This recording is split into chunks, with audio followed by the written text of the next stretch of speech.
सनंद में एक चौपाई आती है, चंडाल हृदय निर्मल खेले संग भगवान, दिखावे नहीं काबू को गोप राखे नाम। चंडाल का शरीर कितना दुर्गंधित होता है, कोई अपने पास बैठने नहीं देता है। राज्य कह रहे हैं कि चंडाल हृदय निर्मल खेले संग भगवान। शरीर तो उसका अपवित्र है, लेकिन वो परमात्मा के प्रेम में रमण करता है।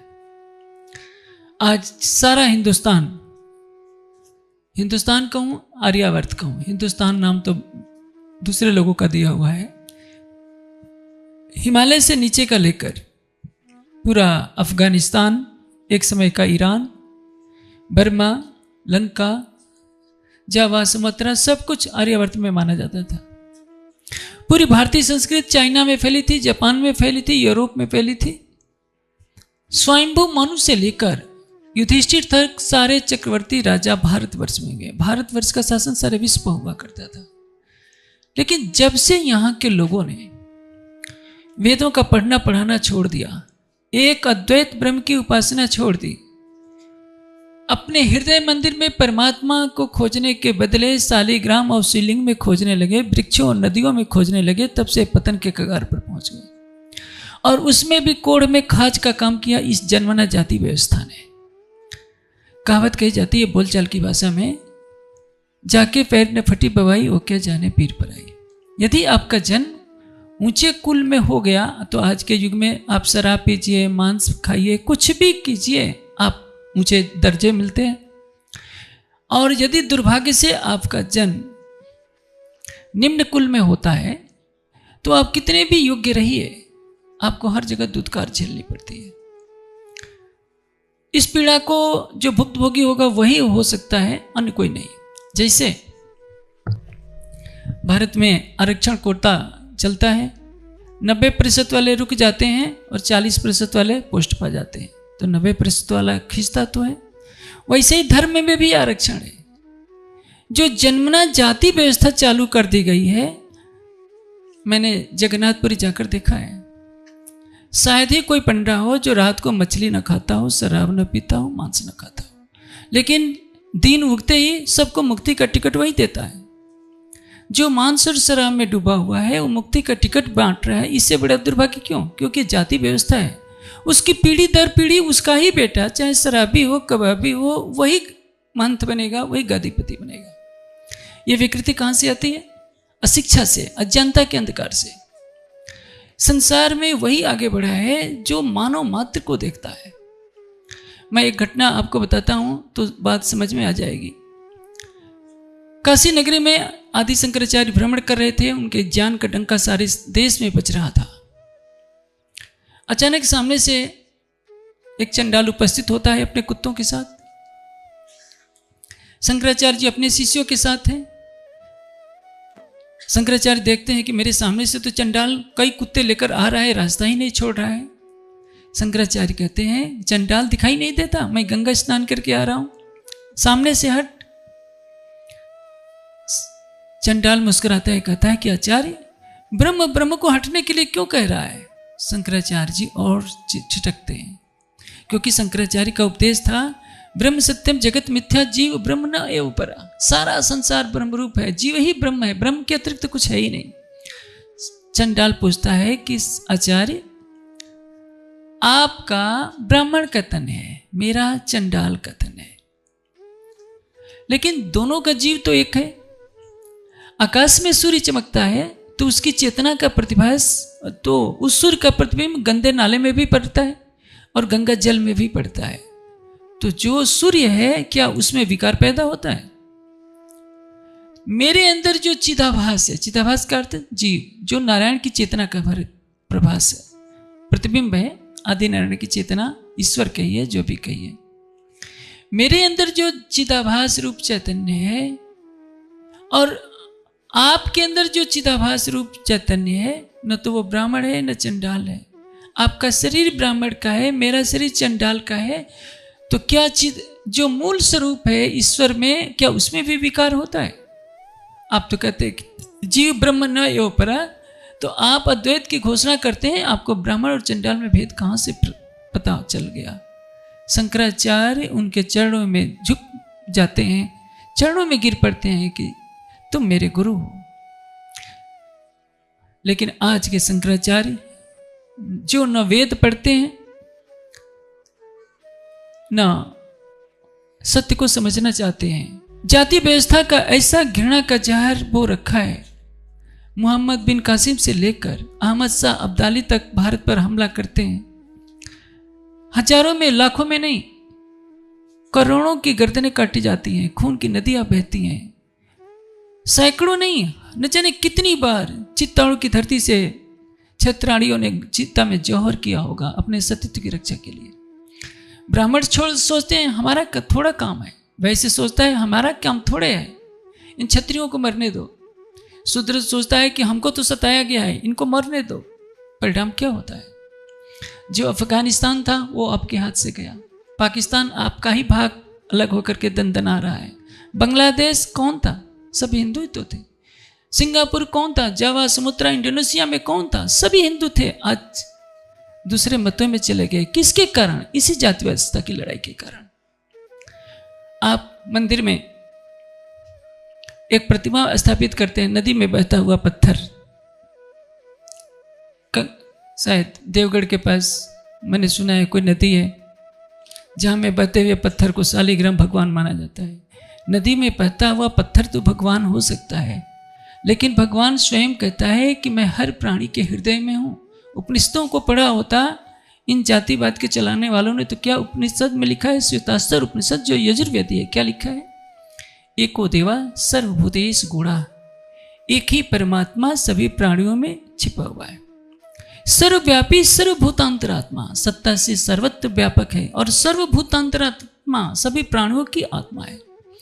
कर्माध्यक्ष सर्वभूत अधिवासा, सभी के कर्मों को दृष्टा है। अधिवासा, सभी प्राणी उसी में निवास करने वाले हैं।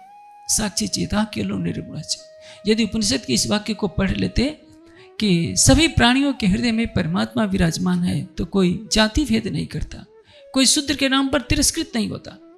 जब से इन्होंने मनमानी पंक्ति बना ली, स्त्री शूद्रो न अधीयताम, शूद्र और स्त्री को पढ़ना नहीं चाहिए, तो इसका परिणाम क्या हुआ? स्त्री को शिक्षा से वंचित करने का तात्पर्य हुआ कि 50% स्त्रियां अनपढ़ हो गई। शूद्र भी ना पढ़े तो आप समझिए 36% ही केवल पढ़ सकता था। शेष जनसंख्या को इन्होंने अनपढ़ बना दिया। और 36 में भी क्षत्रिय और वैश्य के लिए वेद पर प्रतिबंध लगाया। ब्राह्मण सारे बुद्धिजीवी थोड़े हो सकते हैं। कुछ वर्षों पहले भारत में जो सबसे शिक्षित व्यक्ति था, जानते हैं वो कौन था? जिसके पास IAS, PCS, DLIT और न जाने कितनी MD, कितनी डिग्रियां थी, सबसे पढ़ा हुआ व्यक्ति भी निम्न वर्ण का था। आप जाति व्यवस्था की खाई करके हिंदुओं को टुकड़े टुकड़ों में करते थे। उस समय तो केवल कुछ जातियां थी जब मोहम्मद बिन कासिम का आक्रमण हुआ था। आज भारत में 1000 जातियां हैं। कैसा हिंदू समाज है जो अपने वेद को पढ़ना नहीं चाहता, उपनिषद को पढ़ना नहीं चाहता, गीता को पढ़ना नहीं चाहता, ये देखना नहीं चाहता कि उसमें लिखा क्या है। जिस मनुस्मृति को जलाया जाता है उस मनुस्मृति में मिलावट की गई, इसलिए शूद्रों पर अत्याचार हुआ।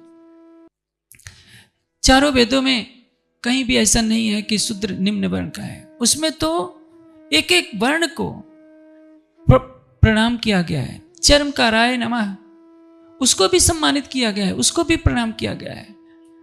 ये जो निषादेभ्यो नमः, जो नाव चलाने वाले हैं उनको भी नमस्कार है, प्रणाम है। हर पेशा करने वाले को प्रणाम किया गया है। कोई भी कार्य अपनी जीविका उपार्जन के लिए कर सकता है, लेकिन उसका वर्ण निम्न नहीं हो सकता। चातुर्वर्ण्य मया शिष्टम गुण कर्म विभाग सा। योगेश्वर श्री कृष्ण ने क्या कहा है कि चारों वर्ण गुण और कर्म के आधार पर बनाए गए हैं। लेकिन श्री कृष्ण की मूर्ति की पूजा करने वाले, श्री कृष्ण के चित्र की पूजा करने वाले, चाहे ये तथाकथित मंडलेश्वर हो, शंकराचार्य हो, कहते हैं नहीं जन्म से ही ब्राह्मण होता है, जन्म से ही शूद्र होता है। हमारी संस्कृत तो कहती है जन्मना जायते शूद्र संस्कारात् द्विज उत्थिते। जन्म से सभी शूद्र पैदा होते हैं, संस्कारों से द्विज बनता है। द्विज का अर्थ जिसका दोबारा जन्म हुआ हो।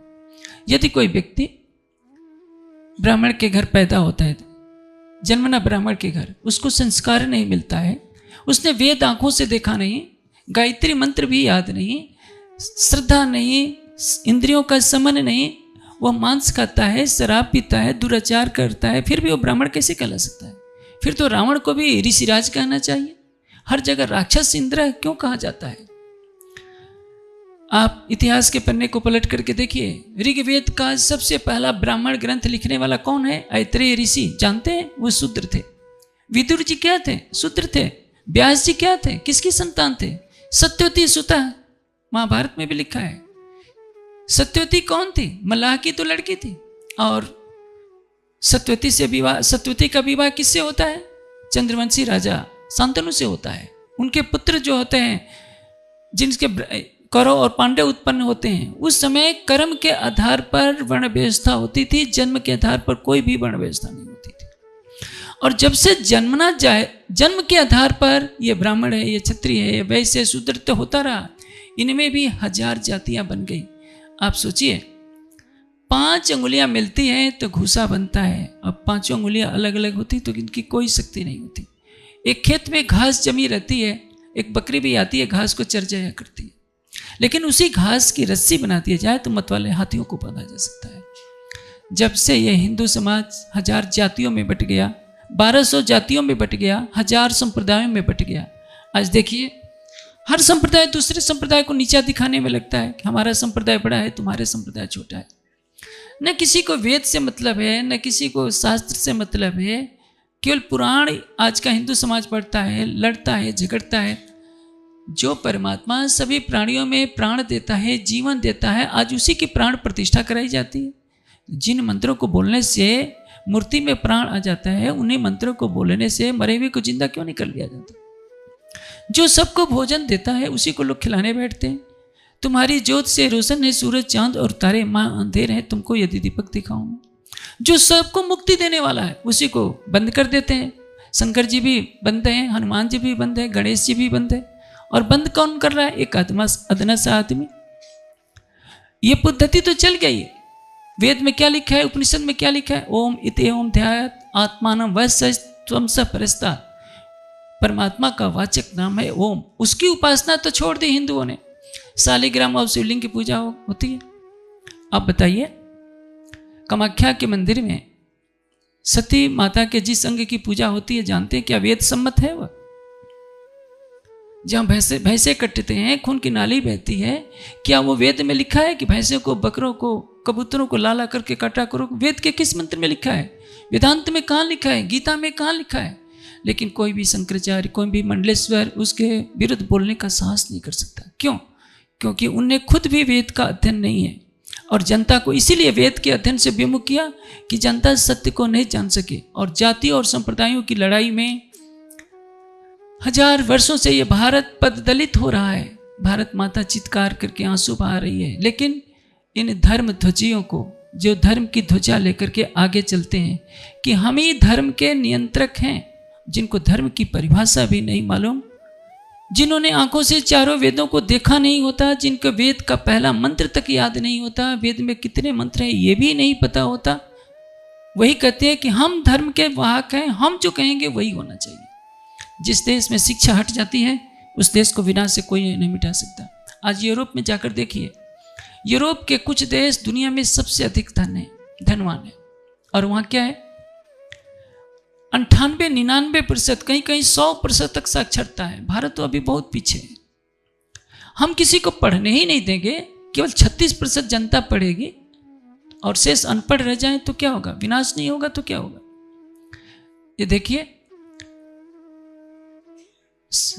महमूद गजनवी सोमनाथ के मंदिर पर आक्रमण करता है। 50,000 हिंदू बिलखते बिलखते जाते हैं और महमूद गजनवी के सैनिक तलवारों से काटते जाते हैं। देश पौरुष से रहित हो गया, शिक्षा से रहित हो गया। परिणाम क्या हो गया? स्वाभिमान तो छोड़ दिया, अभिमानी बन गया। जातियों की लड़ाई ने, जिसमें एक जाति दूसरों को नीचा दिखाने में अपना गौरव समझती है। बिहारी जी ने जो कहा था कि एक तो नीच जाति को सुनाइयो नहीं तारतम, आज भी वही चल रहा है कि छोटी जात को तारतम न दो, उसको मंदिर में न घुसने दो। तुम्हारा परमात्मा यदि छोटी जाति वाले के घुसने से अशुद्ध हो जाता है तो वो परमात्मा ही नहीं है। कभी किसी ने साबुन में मैल लगते हुए देखा है? साबुन तो दूसरों को शुद्ध करने के लिए है। यदि परमात्मा ही छोटी जात से दूर रहता है तो मेरी दृष्टि में वो परमात्मा नहीं, वो पत्थर की एक मूर्ति है। तुलसी और शालिग्राम का विवाह ये हिंदू समाज कराता है। एक पौधा है, एक पत्थर है, और क्या है। उसका विवाह में लाखों खर्च होता है। और यदि दलित समाज का कोई दूल्हा सामने से आ रहा है तो कहते हैं कि घोड़ी से उतरो, नहीं तो हम तुम्हें मारेंगे। उसके हाथ का छुआ नहीं खा सकते। देखिए भगवान श्री कृष्ण क्या आचरण करते हैं। समाज वही आगे बढ़ता है जो दलितों को गले लगाता है। दलितों को दुत्कारने वाला स्वयं पद दलित हो जाता है इतिहास के पन्नों से। योगेश्वर श्री कृष्ण विदुर के घर का साग करते हैं, खाते हैं, दुर्योधन का मेवा ठुकराते हैं। और जानते हैं भगवान राम का जब रात तिलक होता है तो केवट को विशेष रूप से आमंत्रित किया जाता है, विशेष अतिथि के रूप में। श्री राम क्या कहते हैं, तुम केवट भरत ही सम भ्राता, तुम मेरे भरत के समान भाई हो। भगवान राम एक दलित को अपना भाई बनाते हैं और राम के पुजारी कहते हैं कि ये छोटी जात क्या है, मेरे चौके में आ गया, मेरा मंदिर अशुद्ध हो गया, मेरा भोजन अशुद्ध हो गया। इसलिए विवेकानंद जब भ्रमण कर रहे थे कलकत्ता, ये जब केरला पहुंचे वहां जातिवाद का बहुत प्रपंच था। उन्होंने कहा कि ये केरल वाले मनोरोगी हो चुके हैं, इन सबका इलाज कराने की जरूरत है, क्योंकि उनसे देखा नहीं गया जाति पाति का प्रपंच। गुरु के लिए शिष्य पुत्र के समान होता है, लेकिन यदि गुरुजन ही भेदभाव करने लगे, रामकृष्ण जैसा परमहंस भी इस व्याधि से ग्रसित हो गए थे और वे भी विवेकानंद का बनाया हुआ भोजन करने में झिझक लगते थे, क्योंकि उसको धर्म बना दिया गया। सारा धर्म छूत छात में आ गया और यही भारतवर्ष के पददलित होने की इतिहास की गाथा लिखने के लिए सहायक हुआ। जिस देश में सभी मिल करके रहते, मैं संक्षेप में व्याख्या कर देता हूं, मेरे पास समय का अभाव है। एक मंत्र है, उसी का उल्टा अर्थ किया जाता है। ब्राह्मणवस्य मुखम आसित बाहुराजन्य कृत उरु तद्देश्य यद्वस्य पदभ्याम शूद्रो अजायत। एक रूपक अलंकार की कल्पना की गई है कि ब्राह्मण क्या है, मुख है तो श्रेष्ठवान है, क्षत्रिय भुजाएं हैं, उरु ये कमर नीचे का वैश्य है और पैर शूद्र है, इसलिए शूद्र नीचे है उसको दुत्कारो, ये अर्थ किया जाता है। ये नहीं है। पैर किसी का काट दीजिए तो क्या होगा, ब्राह्मण महाराज को खाना कौन देगा, क्षत्रिय महाराज वहीं पड़े रहेंगे और वैश्य महाराज भी वहीं रहेंगे।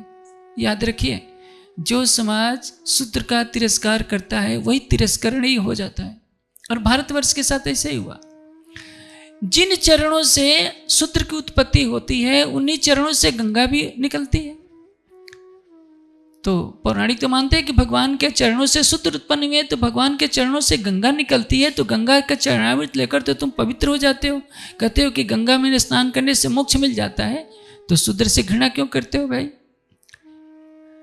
माता भूमि पुत्रो अहम पृथिव्या, धरती माता है और मैं उसका पुत्र हूं, ये अथर्ववेद में कहा गया है। पृथ्वी की महानता क्या है, जो पृथ्वी में हमें अन्न वस्त्र देती है, उसी पृथ्वी पर मनुष्य मलमूत्र कर त्याग करता है, यही तो उसकी महानता है। यदि आप अपने ही बंधु बांधवों को अलग करेंगे तो इसका परिणाम क्या हुआ। रावण ने अपने बांधव विभीषण को दुत्कारा, परिणाम क्या हुआ, सारी लंका का विनाश हो गया। यदि शूद्र और नारी का तिरस्कार नहीं होता तो भारतवर्ष कभी भी पराधीन नहीं होता। मोहम्मद बिन कासिम कोई बड़ी सेना लेकर के नहीं आया था। महमूद गजनवी और गोरी जितनी सेना लेकर आते थे, भारतवर्ष इतना बड़ा था, 25 करोड़ से ज्यादा जनसंख्या थे उस समय भी, लेकिन यह देश हारता रहा, गुलाम होता रहा। एक जाति के बटे हुए सोचते थे कि हमें क्या लेने देना, हमें क्या देना है।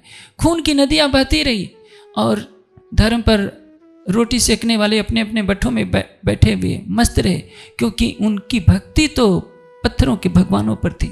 जो हृदय मंदिर में बसता है भगवान, मेरी बातें काफ़ी चुभ रही होगी, श्रोताओं को भी हो सकता है, जो रूढ़िवादी लोग हैं उनको भी चुभ रही होगी, लेकिन मैं इसलिए बोल रहा हूँ कि ये तथाकथित पौराणिक बंधु जो स्वयं को सनातनी कहते हैं, ये वेद विरोधी हैं। इन्होंने वेदों को पढ़ा नहीं, न देखा, सारी मान्यताएं उल्टी कर रखी और समस्त हिंदू जाति को जातीयता के बंधन में टकरा टकरा कर उन्हें गुलाम होने के लिए विवश करते रहे। महमूद गजनवी ने सोमनाथ के पंडों को ले जाकर के कब वहां बेचा था गजनी में, क्या दुर्दशा हुई थी। लेकिन यदि भारत के लोग गीता के 4-5 श्लोक भी याद कर लेते, केवल गायत्री मंत्र हर भारतीय को याद होता, तो यह देश कभी भी गुलाम नहीं होता। लेकिन ये तो कह दिया कि शूद्र गायत्री मंत्र का उच्चारण कर लेता है तो उसकी जीवा काट लो, उसको तलवार से मार दो। स्त्री गायत्री मंत्र का उच्चारण नहीं कर सकती, यह कैसा प्रतिबंध। और ये किसने लगाया? जो जन्मना जाति व्यवस्था को प्रोत्साहन देते हैं, जो सोचते हैं कि जन्म के आधार पर जाति व्यवस्था बनती रहे ताकि हमारी सीट आरक्षित रहे। हम वेद पढ़े चाहे न पढ़े, मांस खाएं चाहे शराब पिए, हमें ब्राह्मण ही कहा जाए, हमें पंडित ही कहा जाए। महाभारत में यक्ष और युधिष्ठिर का संवाद है। युधिष्ठिर से पूछता है यक्ष, बताओ ब्राह्मण कैसे बना जाता है? युधिष्ठिर कहते हैं जिसके पास धैर्य है, क्षमा है, सत्य है, परमात्मा का ज्ञान है, भक्ति है, केवल उसी को ब्राह्मण कहा जा सकता है। जन्म से कोई भी ब्राह्मण नहीं हो सकता। ये जो मंदिरों में छूत छात की प्रक्रिया चलती रहती है, यह राष्ट्र के लिए घातक है, धर्म के लिए घातक है। वेद ने क्या कहा है? संगजतम संबद्धतम सम्मो मनांस जानताम। हम साथ साथ चलें, साथ साथ बोलें, साथ साथ हम रहें, साथ साथ भोजन करें। और जो छूत छात की परंपरा है, हमारे ग्रंथों में क्या लिखा है? आर्य अधिष्ठाता वासुद्रा संस्कर्ता रहस्यु। ब्राह्मण, क्षत्रिय और वैश्य का भोजन कौन बनाएगा? शूद्र ही बनाएगा। शूद्र जन्म से शूद्र नहीं, जो पढ़ने में पीछे हो गया। देखिए जाति का विभाजन, वर्ण का विभाजन कब से कहाँ से होता है? मैं आपको एक सरल दृष्टांत से समझा देता हूँ क्योंकि मेरे पास समय का अभाव है।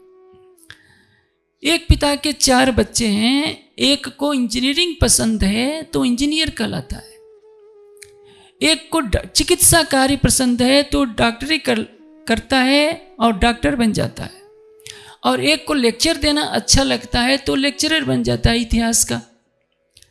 और एक व्यक्ति कहता है कि नहीं, मुझे पढ़ने में मन नहीं लगता, मैं तो खेती संभाल लूँगा।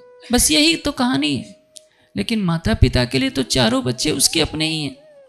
एक डॉक्टर बन गया, एक इंजीनियर बन गया और एक लेक्चरर बन गया। उसी तरह से जिसमें ज्ञान है, भक्ति है, सिर में क्या है? ज्ञान है, एक ज्ञान का प्रतीक है।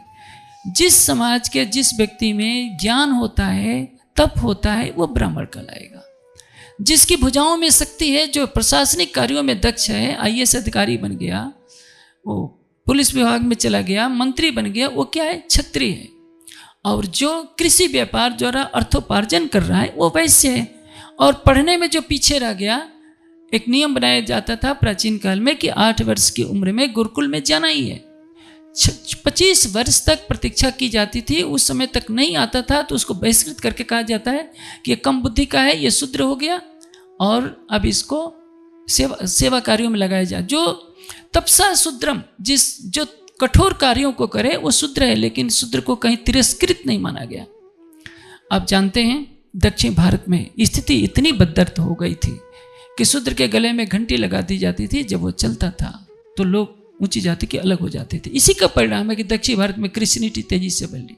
और इन मंदिरों में घंटी बजाने वालों को पता नहीं है कि धर्मांतरण का अर्थ राष्ट्रांतरण होता है।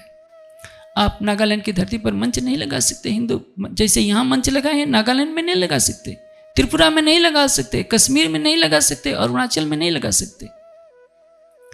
और दुर्भाग्य से नेपाल में भी धर्मांतरण हो रहा है। आने वाला समय खतरे की घंटी है। यदि नेपाल के लोग नहीं जगेंगे, अपने धर्म और संस्कृति की रक्षा नहीं करेंगे, राज्य करें, ऐसे बुरे दिन नेपाल की धरती पर नहीं आए। सबसे बड़ी चीज है शिक्षा। और इतना सुंदर देश, लेकिन जिधर जाइए उधर मांस लटका हुआ देखता है। ये नेपाल के लिए बहुत बड़ा कलंक है। मांस और शराब जिस देश में सेवन किया जाता है उस देश का कभी उत्कर्ष नहीं होता। मनुष्य का जीवन मांस खाने के लिए नहीं बना है, शराब पीने के लिए नहीं बना है, जाति भेद के लिए नहीं बना है। इसलिए इस बुराई को हटाने की सबसे अधिक आवश्यकता है। मांस खाने से मनुष्य पतित हो जाता है। देखिए, एक जानवर को काटा जाता है, वो चीखता है, चिल्लाता है, फिर उसकी हड्डियों को चूस चूस कर मनुष्य खाता है। कैसा जीवन है? मनुष्य जन्म ही तो मिला है केवल मांस खाने, केवल मोक्ष प्राप्त करने के लिए, परमात्मा को जाने के लिए मोक्ष मिला है, ये मानव तन मिला है। बाघ के लिए मांस खाना उचित है क्योंकि वह भोग योनि है। बाघ है, सियार है, जितने मांसाहारी जीव हैं, मनुष्य के लिए स्वप्न में भी मांस का विधान नहीं है, किसी ग्रंथ में विधान नहीं है। शराब पीने से क्या होता है? मनुष्य को यह पता नहीं चलता कि कौन मेरी बहन है, कौन मेरी पत्नी है। उसकी दृष्टि में केवल पाप ही पाप हो जाता है। इसलिए आवश्यकता है कि समाज में शिक्षा फैलाई जाए, धार्मिक शिक्षा। आप देखिए जगह जगह तो मदरसे बन रहे हैं, चर्च कितने हैं, लेकिन औसत देखिए 80% नेपाल में हिंदू जनता रहती है। गुरुकुल कितने हैं? उस अनुपात में क्या गुरुकुल है? यहाँ के हिंदू बच्चों को समझाने के लिए कि तुम्हारे धर्म ग्रंथ क्या है, कोई बताने वाला नहीं है। इतने सुंदर मंदिर बनाने से क्या होगा? सोमनाथ के थंबे भी सोने के थे, हीरे मोतियों की बड़ी बड़ी जंजीरें थी, मूर्तियां थी, और महमूद गजरी में गदा से तोड़कर सबको ऊँटों पर लाद कर ले गया, क्या बचा? लेकिन फिर भी हिंदुओं को समझ नहीं आती कि सर्वशक्तिमान परमात्मा तुम्हारे हृदय मंदिर में रहता है। वेद क्या कहता है? अयम में हस्तो भगवान, ये मेरा हाथी भगवान है। अयम में भगवत तरह, ये मेरा हाथी भगवान है। अयम में हस्तो विश्व भेषो, यह मेरा हाथी विश्व की औषधि है। अयम में हस्तो विश्व भेषो, अयम अब शिव अभिमर्शिना, यह मेरा हाथी सबका कल्याण करने वाला है। लेकिन जिस जाति में, जिस हिंदू समाज में स्वयंभू मनु से लेकर युधिष्ठिर तक चक्रवर्ती सम्राट हुए, जिसमें बड़े बड़े वीर पैदा हुए, वह हिंदू जाति आज यदि मांस खा रही है, शराब पी रही है, बुरे कर्मों में लिप्त है, तो इसको देव संस्कृति, देवों के वंशज कैसे कहा जा सकता है? याद रखिए, यह जो कश्मीर की धरती है, मानसरोवर का क्षेत्र, इसी में सबसे पहले देव संस्कृति पैदा हुई थी। उसी की संतान ऋषि हैं, हम ऋषियों की संतान हैं। लेकिन यदि हम मांस खा रहे हैं, शराब पी रहे हैं, दुराचार कर रहे हैं, तो हमें कौन कहेगा कि हम ऋषियों के वंशज हैं? कौन कहेगा कि हम भगवान राम और भगवान कृष्ण के वंशज हैं? क्योंकि आज तो हम पदलित हैं। कलकत्ता में एक होटल बना था, उस पर लिखा है नॉट फॉर इंडियन डॉग्स। अब जानते हैं कितना, इससे बड़ा क्या अपमान होगा? जिन अंग्रेजों को, जब भारत में नालंदा और तक्षशिला के विश्वविद्यालय चल रहे थे, उन अंग्रेजों को तो मुंह धोने का ढंग नहीं था। लेकिन जब हम अनपढ़ हो गए, हमारे पर शासन किया, तो उन्होंने कह दिया कि नॉट फॉर इंडियन डॉग्स। जो समाज अपनी शिक्षा व्यवस्था नहीं फैला सकता, जो समाज जातीयता के नाम पर लड़ता है, सांप्रदायिकता के नाम पर लिखता है, अपने ही भाइयों को पददलित करता है, वह समाज नष्ट हो जाता है। और ये मैं राज्य से प्रार्थना करता हूँ कि जितने ये सन्यासी महात्मा 72 लाख हैं, सबसे पहले इनको ही सद्बुद्धि दें। जाति व्यवस्था इन्होंने बढ़ा रखी है। कुंभ के मेले में भी ये लोग कहते रहते थे कि हम जन्मना जाति व्यवस्था ही चलाएंगे। ज्ञानपीठ से हमारे कुछ धर्म प्रचारक गए थे साहित्य बांटने के लिए, साहित्य भी लेने से मना कर रहे थे। कह रहे थे कि आप लोग कर्मणा मानते हैं, हम आपका साहित्य तक भेंट में नहीं लेंगे। ऐसे विद्या के जो शत्रु हैं, वेद के शत्रु हैं, इन्होंने ही जाति व्यवस्था को पुनर्जीवित कर रखा है। यही ज्ञान को फैलने नहीं देते। इनको कोई चिंता नहीं। कम से कम जो मंदिरों के पुजारी हैं, उनको तो सात्विक आहार करना चाहिए था। लेकिन जगन्नाथपुरी के सारे पंडे, वैसे एक बार संन्यास जीवन में मैं बैद्यनाथ धाम चला गया था। वहाँ मुझे पता चला वहाँ एक बहुत बड़ा तालाब है। वहाँ एक मछली 55 किलो से ज़्यादा की निकली थी। वहाँ के लोग बता रहे थे कि सब वहाँ के पंडे ही खा गए, किसी बाहर वाले को खाने को नहीं मिला। तो जो मछली खाए वो वही दूसरों को सवेरे सवेरे कहता है कि मुझे दान दोगे तो तुम्हें मोक्ष मिल जाएगा। तो हिंदू समाज का पतन नहीं होगा तो क्यों होगा? इसलिए मांसाहार घोर पाप है। ज्ञानपीठ से मांसाहार के विरोध में कई ग्रंथ निकले हैं, जो संसार के बड़े से बड़े व्यक्ति को भी, तार्किक को भी समझा सकते हैं कि मांस खाना कितना बड़ा पाप है। पर्यावरण की जो पिक्चर ज्ञानपीठ से बनाई गई थी, उसमें भी मांसाहार निषेध की एक वीडियो है। सब सुंदर साथ उसको देख सकते हैं। जगह जगह उस वीडियो को चलाइए। SPGIN में पर्यावरण पर जो डॉक्यूमेंट्री पिक्चर बनाई गई है, 3 घंटे 20 मिनट की है, अंग्रेजी हिंदी दोनों में है। मेरे कहने का आशय यही है कि जितना संभव हो सके इस नेपाल की धरती से, भारत की धरती से मांसाहार मिट जाए, शराब मिट जाए, जाति व्यवस्था मिटानी बहुत जरूरी है। सबके अंदर एक ही चेतना है, तो कौन ब्राह्मण, कौन क्षत्रिय, कौन वैश्य, कौन शूद्र, ये कर्म से होते हैं। बिहारी जी के सिद्धांत को लागू करने की आवश्यकता नहीं है। श्री जी ने जो सिद्धांत प्रतिपादित किया है कि परम धाम के दृष्टि में सभी बराबर हैं, ब्रह्मात्माएं चारों वर्णों में उतरी है। श्री जी के साथ 5000 की जमात आई, सभी वर्गों के लोग थे। श्री जी ने कहा कि देखो, जो ब्रह्म को जानता है वो ब्राह्मण है, तुम परम धाम से आए हो इससे तुम धामी हो, परम धाम से आने वाला धामी है। उसकी न ब्राह्मण जाति है, न क्षत्रिय है, न वैश्य है, न शूद्र है, वो सबसे परे है। इसलिए आत्म तत्व का जो ज्ञाता होता है वो जानता है कि न शरीर हूं, नहीं मैं इंद्रिय नहीं हूं, अंतःकरण नहीं हूं, पंचकोश नहीं हूं, मैं तो शुद्धवश बुद्धवश निरंजनवशी संसार माया परिवर्तितवश। जिस देश में अद्वैत का ज्ञान दिया गया उस देश में दुर्भाग्य से यदि पत्थर पूजा होती है, जड़ की पूजा होती है, तो यही लोग जाति व्यवस्था को प्रोत्साहित करते हैं, सारे देश को लड़ाते हैं और 1000 साल तक यदि 1000 वर्षों तक ये देश शक्तियाँ भरता रहता है, कोई इसको मुक्त कराने नहीं आता। आवश्यकता ये कि ज्ञान की ज्योति को जलाइए। प्राणनाथ जी की वाणी, आत्म सौनी एक दीजिए जुदवी से जी से दे, इस कथन को चरितार्थ करें। हर मानव को मानव समझिए। वेद ने मनुर्भव का उपदेश दिया है कि हर प्राणी को मनुष्य की दृष्टि से देखे। और मनुस्मृति में चाहे दूसरे धर्म ग्रंथों में मिलावट करके जाति व्यवस्था की खाई को जो बढ़ाया गया है वो नहीं मान्य होनी चाहिए। हम बहुत पीड़ा झेल चुके हैं।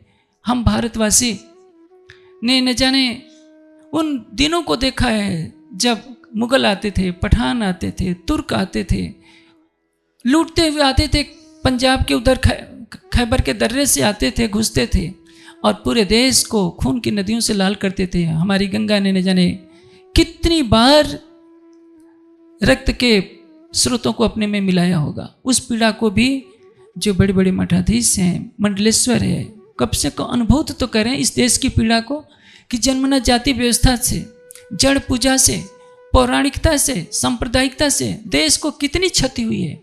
यदि उसको अनुभूत नहीं कर सकते हैं तो मैं समझता हूँ आने वाला समय बहुत भयावह होगा और आने वाली पीढ़ियाँ धर्म के तथाकथित अग्रगण्य जनों को कभी भी क्षमा करने के लिए तैयार नहीं होगी। ये भी नहीं क्षमा करेंगे और परमात्मा से भी उनके लिए कोई क्षमा शब्द नहीं है। मैं नेपाल के सभी लोगों से प्रार्थना करूंगा, इतने सुंदर देश को सुंदर ही रहने दें, मांस और शराब से इसको घृणित न बनाएं, यही सबके लिए अच्छा होगा। प्रणाम जी। अधिक जानकारी हेतु हमारी वेबसाइट www.spjin.org पर आएं और हमारे YouTube चैनल को सब्सक्राइब करें। धन्यवाद।